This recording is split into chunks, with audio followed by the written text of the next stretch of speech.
Patuloy na maalinsangan sa buong bansa, mangilan-ngilan lamang sa bahagi ng katimukan ng Mindanao at Northern Luzon makakaranas ng ilang mahihina at katamtamang ulan. Pero silangan ng Visayas at Southeastern Luzon, makakaranas din ng mas maulap na impapurin at mga kalat-kalat na pagulan. Bunsod pa rin ang tuloy-tuloy na istalis.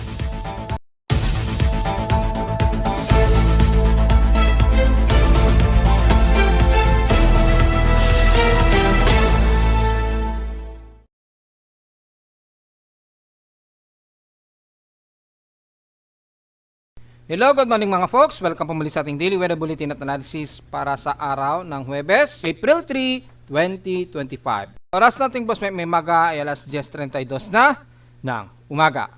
Patuloy na overcast pa rin pero gloomy at maalinsangan pa rin ang umiiral sa atin dahil sa malakas na daloy nga po ng ating easterlies. At dahil sa meron pa rin tayong umiiral na northeasterly sa west wind flow sa Hilagang Luzon, magiging maulap pa rin ang kalimitan dyan sa may bandang extreme doon Luzon, lalo na sa bahagi nga po ng Ilocos Region, Cagayan Valley area. At sa katimugan naman ng Mindanao ay patuloy pa rin na umiiral na near equatorial trough doon na manipis na magbubunsod naman ng mga ilang kalat-kalat pa na pag-ulan na may pagkilat at pagkulog na ganon din sa ilang bahagi ng Southeastern Luzon at Visayas area. Pero halos nalalabi ng bansa ay manatiling fairly weather ang halos kabuuan nito, kaya asahan ang mas maaraw at maalinsangang panahon maghapon. Base sa ating Doppler radar imagery ay may mga ilang water vapor pa rin sa silangan naman sa normal yan kapag dumadaloy ang ating easterlies. So natalakay na natin yan ng makailang beses mula nung isang araw pa. Wala naman tayo na itala na aktibong lightning strike so far. So diretso agad tayo sa ating thunderstorm watch. Diyan sa Southern Luzon ang ilang bahagi ng Bicol region within 12 hours po. So expected dyan lalo na sa may bandang Eastern Visayas pa rin sa may bandang Eastern Samar region pa rin. Tuloy-tuloy pa rin kayo makakaranas ng mga ilang kalat-kalat na pag-ulan dyan halos nitong maghapon. Sa NCR naman, nakataas din ang thunderstorm dyan sa buong Metro Manila. So kasama sa amin sa Caloocan at mula Bulacan, Rizal, Laguna at Cavite o halos ilang areas ng Calabarzon ay makakaranas din ng posibleng localized thunderstorms within 12-hour period po. So sa ilang bahagi pa ng Visayas kasama na Occidental Mindoro at Palawan na maaring mag-develop within 12-hour period. So medyo ready pa rin ang pananggalang. Bukod sa tinding sikat ng araw, ay kundi din dahil din sa mga di inaasahang mga kalat-kalat na pag-ulan na may pagkulog at pagkidlat. Gaya rin kahapon. Sa ating current conditions, sa forecast, gloomy pa rin tayo. Haze at medyo gloomy ang paligid namin dito. So medyo hazy sa amin sa Caloocan. So expected ang thermal inversion. Normal po yan. Sa lowest temperature na tala ng aking weather station kaninang 5:39 AM, nakapagtala kami ng lowest of 26.7 degrees Celsius. Kahapon, maalinsangan o mainit ang aming air temperature kahapon na nasa 33 degrees Celsius. Kahapon ito ng hapon na at 4:27 PM. Ibig sabihin, mataas ang aming heat index kahapon at 44 degrees Celsius. Ang grabing init sa amin sa Caloocan. Grabe yung aming heat index kahapon. Napakataas. So, grabe. At makikita po dito na umabot nga po sa 44 degrees Celsius heat index. Kung itatabi naman sa PX extremes and past 24 hours, ang Coron, Palawan naman ang nakaranas ng mas mainit na air temperature na 34.9 o halos 35 degrees Celsius ang kanilang air temperature. Sa lowest temperature naman sa Baguio ay 17.4 degrees Celsius, ang halos stationary din na lowest temperature sa kanila. At sa Iloilo naman, ang Dagupan nakaranas ng 63 mm na total rainfall. So nakaranas sila dyan sa may bandang Dagupan na mga kalat-kalat na pag-ulan din. Samantala sa ating outside humidity, katamtaman pa rin, 77% at tumaas pa ito ng 2% since last hour at meron tayong range of high pressure area. Malamang dahil nasa 1013 hectopascals po ang ating atmospheric pressure sa NCR, meaning may nararamdaman na tayong mga ilang range of high pressure area. So, steady ito since last hour. Bago ang lahat, ay silipin natin yung space weather status dahil nanatiling unsettled at mayroon tayong patuloy pa rin na solar radiation. Predicted G1 naman ito, so minor ito since 5:12 AM. So, gaya ng dati, magsusurface seeds pa rin ito dahil ang ating KP index forecast naglalaro lamang sa active to unsettled geomagnetic field forecast. Yung ating solar radiation, kalmado na po, 15% na lamang, di gaya kahapon at yung isang araw umabot nga po ng 99% dahil nga po yung ating solar photon flux tumaas po siya noong nakaraang 2 araw. Since nung April 1 ay umabot nga po sa S2 na solar radiation. So nagkaroon ng medyo overload sa ating mga satellites. So meron naman silang mga preventive measures na nilagay sa mga satellites para sa mga ganitong pagtaas ng solar photon flux. Umabot nga po sa mga mahigit 125 to 140 halos na 10 MeV o mega electron volt ang kanyang solar radiation category 2. So medyo nag-moderate po Pero kahapon ay humina naman ito, nag-S1 siyang muli hanggang sa ngayong araw ay kumalma na rin mga folks. At mula sa ating geomagnetic field, since kahapon nagkaroon tayo na active geomagnetic KP4 index at ngayong araw ay unsettled na lamang since kaninang madaling araw ng alas 5. So medyo minor lang naman ito, nag-distort lamang ito kahapon, naglalaro sa at least 70 to 78 nanotesla yung magnetosphere natin na nag-impact. So medyo minor lamang ang significant impact. Well, makikita naman dito dahil mayroong nakatutok sa atin na sunspots AR4046 at 4049 ay 4048 rather, ay asahan natin may mga malakas na projections ng coronal mass ejection na direkta sa Earth. So expected po yan. Sunspot number natin 158, medyo malaki-laki. So expected na maglalaro yung ating solar wind na maaaring tumaas yan. At kita na rin natin sa ating LASCO satellites probe na nakarekta sa Earth nga yung mga CME. So medyo prepare tayo just in case. Wag lang magkaroon ng biglaang solar burst. Expected ang ionospheric range TEC sa Mid-Pacific, medyo moderate sa bahagi ng Pilipinas, pero sa may bandang Guam at Middle Pacific ay mataas po na umaabot at least nasa 80 to 90 MHz long range ionospheric error range. So sa derived vertical TEC ay apektado ang halos paligid ng Hawaii at ilang areas ng Eastern Pacific area. Ano bang context nito? Pag sinabi natin TEC, yung mga geostatic at mga GPS systems, navigation systems, bahagyang magkakaroon ng mga ilang derived error. So, kaya tinatawag na ionospheric TEC o total electron content na pagka nagkaroon ng mga mostly release of electron particles, nagbabounce yan sa ating mga GPS sa mga satellites na nagkakaroon minsan ng ionospheric error sa mga receivers na mga radars. Yan, at yung mga GPS. Mababasa niyo yung context dito. Ayan, yung product at anong epekto niyan sa ating mga dual frequency at GPS applications. Ayan. So expected yan na magiging hindi masyado accurate ang mga GPS reading. Depende sa lakas nga po ng TEC. Wala naman tayong masyadong southern and northern hemisphere auroral dahil mahina naman so far ang ating geomagnetic field at medyo minor lamang ang ating plasma density. And so far ngayong araw, April 3, at least mga naglalaro lamang sa at least mga 580 o 570 km a second. Hindi kagaya kahapon itong isang araw, umabot ng halos mahigit 650 km a second yung ating plasma density at velocity ng kanyang radial velocity niya. O yung solar wind. So makikita naman dito sa pinaka-animation images. So patuloy tayo na may mga mahihina lamang na solar photon flux. Pero expected walang bagong X-ray flux na nag-a-arrive within 2 minutes. So medyo kakunti na lamang yung arriving niya.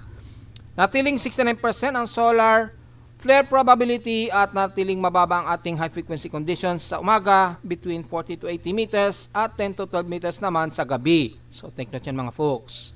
At sa ating high tide and low tide status, magma-maximum high tide pa lamang tayo. Meron pa tayong mahigit 1 hour and 57 minutes para mag-maximum high tide po tayo. So, expected pa rin ng hanggang 1.25 meters ang magiging taas ng ating alon ha mga folks.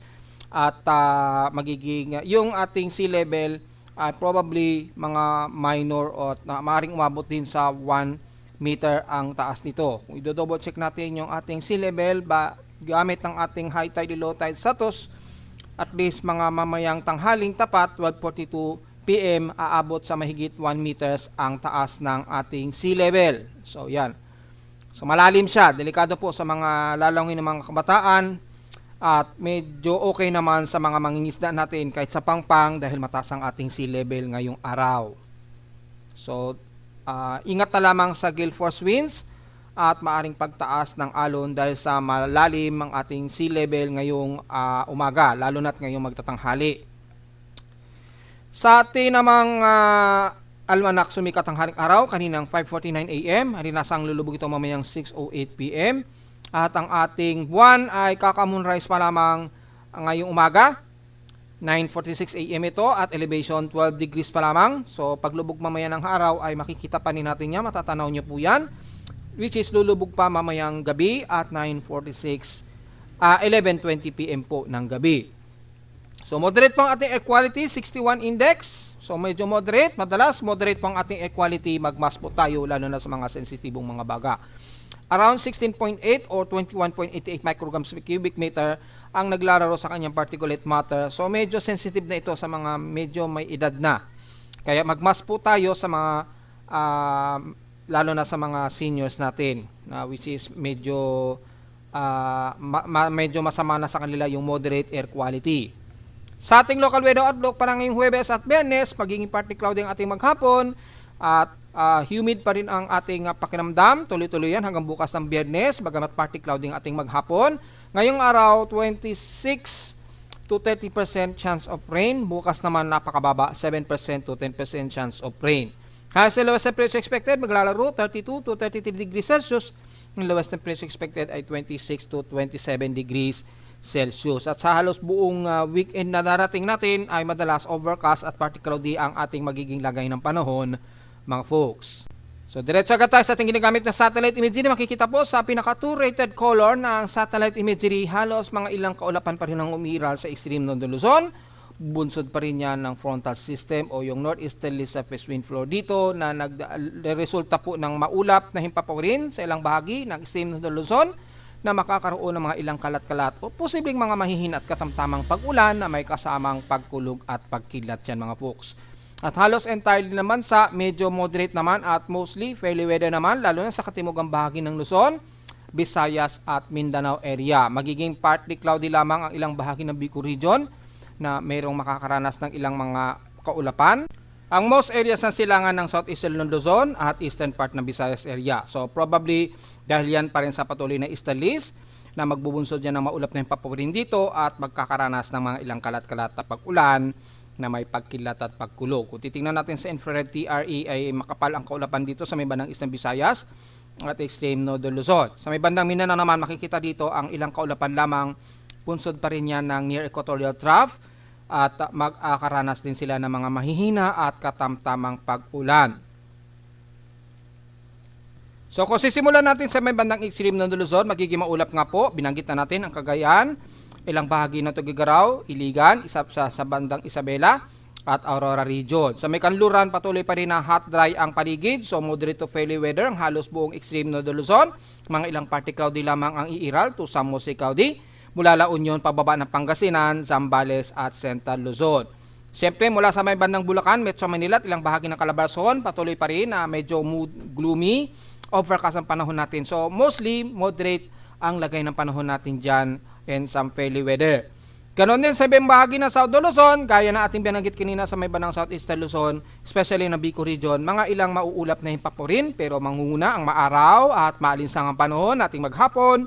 Isolated lamang ng mga pag-ulan at pagkulog at pagkidlat ang iral, kabilang na ang Mimaropa area, buong South Luzon at Visayas area. Isolated lang din ang mga pag-ulan, ang mostly iiral dyan sa may bandang Eastern Samar region at Leyte. Pero the rest, moderate and fairly weather naman ang kabuuan ng Central Visayas hanggang Panay Island. Mga mailan lamang na mga kaulapan ang iiral. So magkaroon man ng mga isolated rain showers, mostly typically ng mga light to some moderate rain showers na hindi naman tumatagal ng 30 minutes to 1 hour mahigit. Katamtaman at moderate and fairly weather din sa Mindanao, maliban lamang sa kaduluduluhan ng katimugan ng Davao Region sa may Davao Oriental at ilang bahagi ng Davao Occidental na medyo makakaranas sa mga mahihina at katamtamang pag-ulan at ganon din sa bahagi ng silangan ng Mindanao. Bagamat mas moderate at fairly weather sa entire ng Mindanao hanggang Zamboanga Peninsula ngayong araw. So medyo maalinsangan, humid at maaraw ang ating maghapon dyan. Huwag masyadong magbibilad, uminom ng maraming tubig. They expected ang maghapon na maaraw at maalinsangang panahon, mga folks. So almost entirely ng bansa natin ay katamtaman at moderate and mostly fairly weather naman ang iiral. Mga mahihina lamang at mga ilang makakapal na kaulapan lamang sa may bandang extreme North Luzon at Eastern Visayas ang nakikitaan natin dito. So the rest, makakaranas kayo ng hot dry weather, humid na panahon, at asahan po na tataas ang ating heat index sa mga iba't ibang bahagi ng ating bansa. Kaya expected po ang maaring umabot sa 44 to 48 heat index. Wag naman sana umabot pa ng 50 degrees Celsius ang heat index, lalo na dyan sa may bandang San Jose, Mindoro at Tuguegarao area. So take note na lamang yan, mga folks. Bagamat wala tayong binabantay na anumang sama ng panahon, base sa ating Western Pacific Basin ay nanatili pa rin kalmado ang karagatan natin at yung ating himpapawid sa buong bahagi ng loob at labas ng ating Philippine Area of Responsibility. So wala po tayong any anomaly, at sa bagong update natin sa ating Global Traffic Hazard courtesy of NOAA, makikita po na halos wala tayong probability of rainfall. Mostly southern part ng Indonesian Peninsula o bandang dagat o southern part ng Mindanao. Pero sa entire ng bansa natin halos wala. And then second week, may mga ilang mahihina lamang na less than 50% chance na uulanin dyan sa may bandang Taiwan area. Pero the rest, hot dry po tayo sa halos buong whole week at second week ng April 2025. Wala tayong nakikita na above average rainfall so far. So talagang hot dry season na po ang mararamdaman natin halos buong April. At wala sa ating global spectral model ay patuloy pa rin ang ating stellis at wala tayong nakikitaan na anumang makakapal na kaulapan o any tropical wave. So expected na mga isolated rain showers lamang ang iiral natin hanggang April 7, 2025 na po yan. Sa ating mean sea level pressure ay ridge of high pressure area na ang medyo umiiral dito sa may bandang Taiwan. So mataas po ang ridge of high pressure area sa itaas. Nagkakaroon pa lamang ng maulap na papunin, bunsod pa rin ng frontal system o northeasterly surface wind flow dito na umiiral. So nagkakaroon pa ng may front na kasabay ng mataas na atmospheric pressure. Pero wala tayong nakikitaan na low pressure area sa anumang bahagi ng labas at sa loob ng ating Philippine Area of Responsibility hanggang April 8, 2025 na po yan. So diretso agad tayo sa ating computer models. Ganon din sa mga ilang forecast ng mga weather models natin dito ay halos tropical wave lamang ang nakikitang forecast dito, lalo na sa may bandang Mindanao sa mga susunod na araw. So expected na mga susunod pang mga araw may makakaranas pa rin kayo ng mga kalat-katapag ulan, mostly sa first trap rainfall dyan. Pero sa bahagi nga namin sa Luzon hanggang South Luzon at Visayas, paninsangan ang inaasahan natin na magtutuloy-tuloy yan hanggang next week po yan. So wala. Kay SMWF na forecast na po to. So mostly mga bandang Mindanao lamang makakaranas ng mga ilang kalat-kalat na pag-ulan. Pero anumang tropical cyclone development ay very negative pa sa ngayon, mga folks. Kamustahin naman natin ang ating mga dam? Well, normal pa rin, nanatiling very normal ang ating tatlong primary dams mula kay Angat Dam, Ipo at La Mesa Dam. So wala tayong masyadong critical level ng rule curve. So far, hindi pa naman umabot sa 190 at hindi naman umabot sa 212 yung kay Angat Dam. Kay Ipo Dam, normal naman po. Wala naman ding pag-apaw masyado. Pero dito kay Ipo Dam, almost 1 meter na lamang para umapaw siya. So normal naman siya. Kay La Mesa Dam naman ay halos apaw din. Paapaw din siya. Tama-tama lamang ang kanyang hydrological dam levels. Natiling critical si Ambuklaw at Pantabangan Dam, pero the rest ay normal naman at halos hindi naman kulang ang water reservoir natin. Malamang dahil sa nagtaas ng singil ng tubig sinawasa, medyo nagko-control ngayon ang ating mga kababayan sa pag-supply ng tubig. So base sa ating dam water level sa bansa, natiling normal ang ating mga dam. Hindi naman nagki-critical o bumababa ng husto yung slope ng ating dam water levels. Yan, in 3 days. Pero kung since mula January hanggang April, i-load po natin.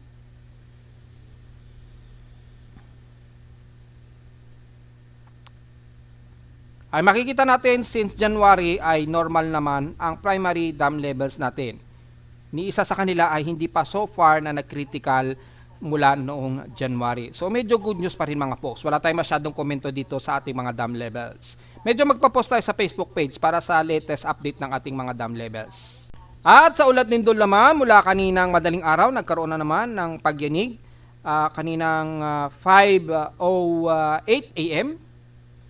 So titingnan natin yan kung dito yan sa Pilipinas at may mga mahihinang pagyanig since kaninang 8 at 9:14 o 9:12 AM.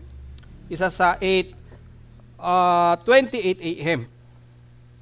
Parang mga magnitude 3 plus ito na na-detect na aking seismograph. At dito malamang magnitude 6 to o 5 kasi teleseismic siya. So kung titingnan natin anong oras yan, kaninang 5:08 AM o 5:06 AM. Kung sisilipin natin yan ay probably dyan yan sa may bandang Molucca Sea. 5:03 AM dito sa Molucca Sea. So 5:08 AM naman na nag-arrive sa amin sa Caloocan. Ito.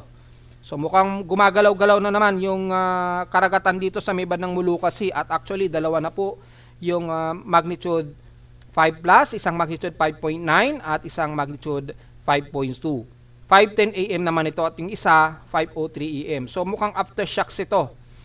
Itong magnitude 5.2 nito sa may bandang Molucca Sea. Ingat po at mukhang medyo magalaw po yung kalupaan dyan.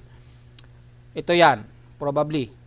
At ito namang mahihinata na to, malamang sa loob yan ng bansa. Well, kung sisilipin natin dito, mga bandang 8:28 AM.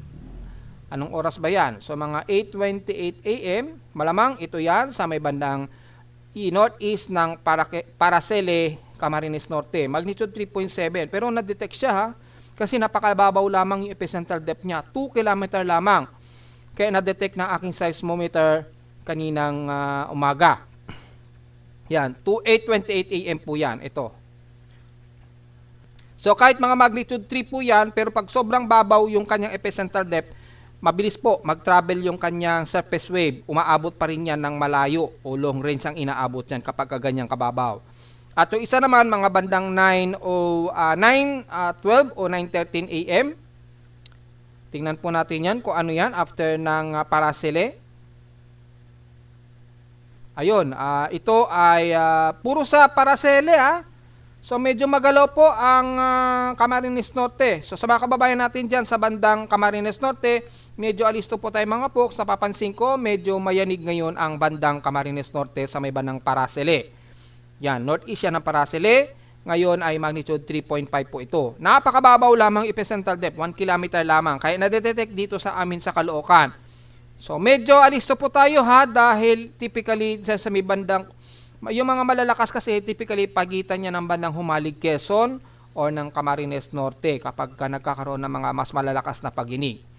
Ayan o, isa, yung Paracele na yan. At pangalawa, nitong kaninang maga, magnitude 3.7. Ayan. So, dalawa po. Ito, yung manig nito kanina. Medyo mayanig po yan dyan sa may bandang Paracele. Ingat po sa mga kababayan natin sa paligid na yan. Kasama na ang Jose Panganiban, Bensons, lalo na sa may bandang Bensons. Minsan, nagkakaroon ng mas malakas na pagyanig dito sa may bandang Bensons eh. So, alisto po sa mga kababayan natin dyan sa Camarines Norte, dahil medyo yanigi na naman ang paligid dyan at napakababaw ng epicentral depth. So far, wala namang naitala na magnitude 4.0 pataas mula kaninang madaling araw, pero may mga mabababaw na epicentral depth kahit na below magnitude 4.0. So medyo alisto tayo at medyo pakiramdaman natin yung ating paligid anytime sa mga possible strong earthquakes mga folks. Silipin naman natin yung historical earthquake natin kung nakakailang total earthquakes na tayo. Hopefully na-filter na po ni PBOX yung April and March data. Ayan, kung silipin natin dito for the month of April 2025, hindi pa rin na-filter. So, ibig sabihin, magkahalo pa rin yung total earthquakes. Ibig sabihin lamang, mga wala pa sigurong 100 ang total earthquakes niyan since nitong April 1. Since nakaka-4 na araw pa lang naman tayo mga folks. Hindi pa rin na-filter ni PBOX, kaya magkakahalo pa rin yung total earthquakes between March at April 2025. Antayin na lang natin na ma-separate po yan, hopefully. Yan. Sa mga gustong malaman yung pinakabilang. Pero expected, below 100 pa lamang yung pinaka-total earthquakes yan mga folks. Mga umabot man, siguro mga around 150 total earthquakes. Hindi natin mabilang ng matino dahil hindi natin ma-separate pa. Dahil hindi pa rin na-update ni PBOX yung kanilang data systems na magkahalo ang April at March earthquakes. So, kukunti pa lamang yan kung titingnan natin mga folks, yung pinaka-earthquake para ngayong month of April 2025. At narito naman ating 3-day weather forecast para sa araw ng Huwebes, April 3, 2025.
At hanggang dito na lang po ating daily weather bulletin at analysis para sa araw ng Huwebes, April 3, 2025. Huwag po kalimutan na mag-like, share, subscribe po sa ating YouTube channel at visit lamang anytime sa ating website na www.pimuweather.com para sa iba pang detalye na gusto nyo malaman na hindi natin isama ngayong umaga. Well, typically, magiging alinsangan talaga ang magiging pakiramdam natin.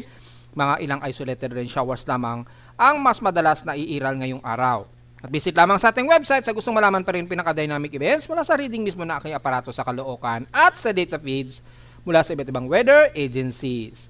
Maraming salamat po mga folks at magandang araw po sa ating lahat.